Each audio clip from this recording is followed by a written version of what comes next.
Well, basically, a human being is, if you take the 5 platonic solids and you fuse them into a central core, and from that is a seed of which the life force itself has developed and grown. And that's the first seed of consciousness.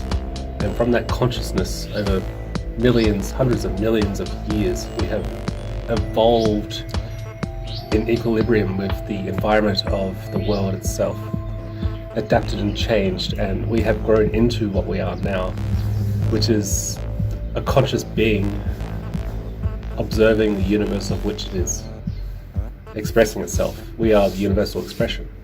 We're terrified that we are literally the mind of the universe itself, and that's too much for anyone to bear or comprehend. We're the mind of the universe? We are the mind of the universe. We are reality itself expressing itself.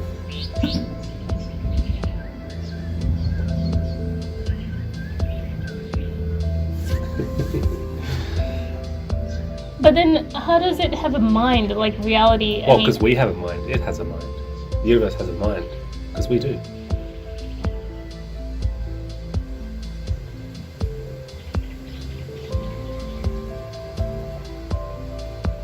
There's no real separation between anything.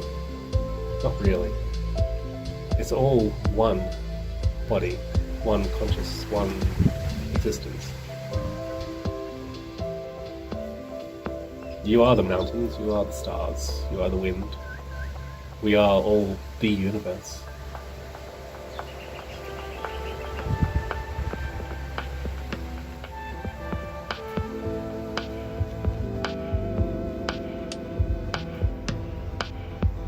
And it's scary to admit that? It's scary to comprehend it, and it's also even scarier comprehending our own abilities, which really is unlimited in the fact that the further you push yourself, the further you can push yourself. We might have physical limitations, but if you understand that time is merely the process of change, then through multi-generations there's no limit to physicality. We're unmeasured potential. Not unmeasurable, there's infinite potential of growth, there's literally no limitation. Even getting to the edge of the expanding universe, it's not beyond us over a certain amount of change or time.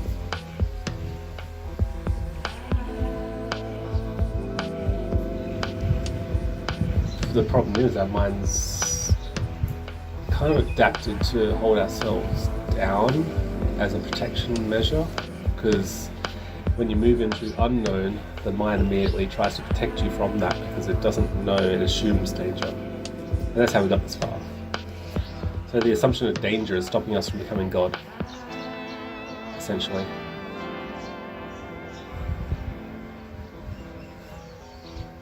I just imagine, if we think that the edge of the universe is so, for us, it's so far away, right? The edge of the universe? It's infinitely far away.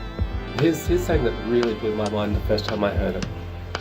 The universe is expanding at the speed of light, which means it's expanding at the speed as fast as it can expand. That's another way of saying that the universe is infinite.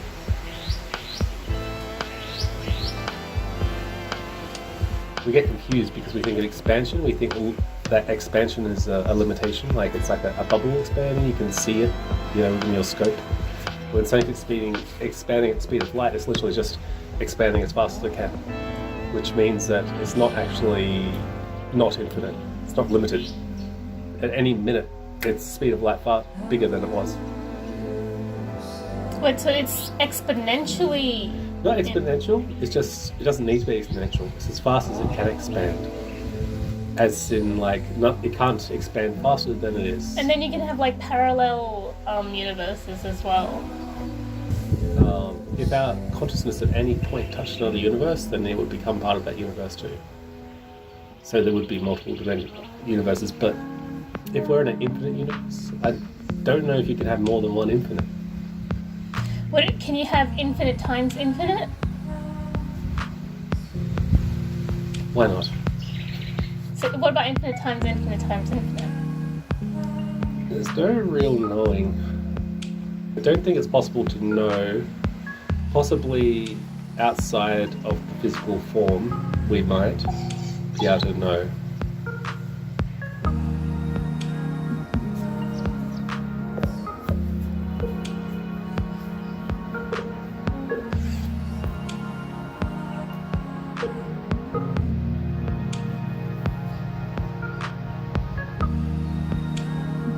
I don't know, anything's possible, so it is possible for us to know at some point.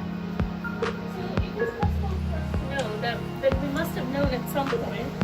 I guess acknowledgement of possibility to know if we're in a multiverse is a matter of will. It's a choice. I choose to know. You can say that about any belief, really. Where's your conviction coming from if you can't really know? Well, what is belief except for the act of creation? Belief is creation. Like we see that in like the story of the Bible, like it talks a lot about faith and it talks a lot about creation. Which one came first, the faith or the creation? It had to be faith, right? So God must have had faith that he could create.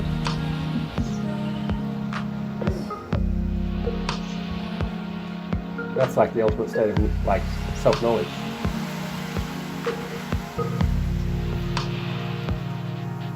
It's kind of like a gnosis. I have faith that I can create a universe. How about parallel universes?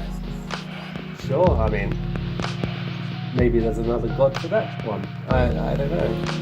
Is there a different God for that one? Might be.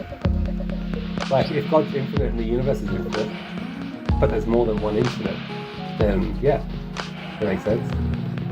Maybe there's an overlord, a God of gods. Maybe it's all just a simulation program that's running, and there's multiple different programs that all run different functions. This one's the emulator. The emulator or the simulator? Well, I guess it depends on if you think that we are truly conscious or not. If it's a simulator, then we have no free will. If it's an emulator, then we have free will and we're interacting with it.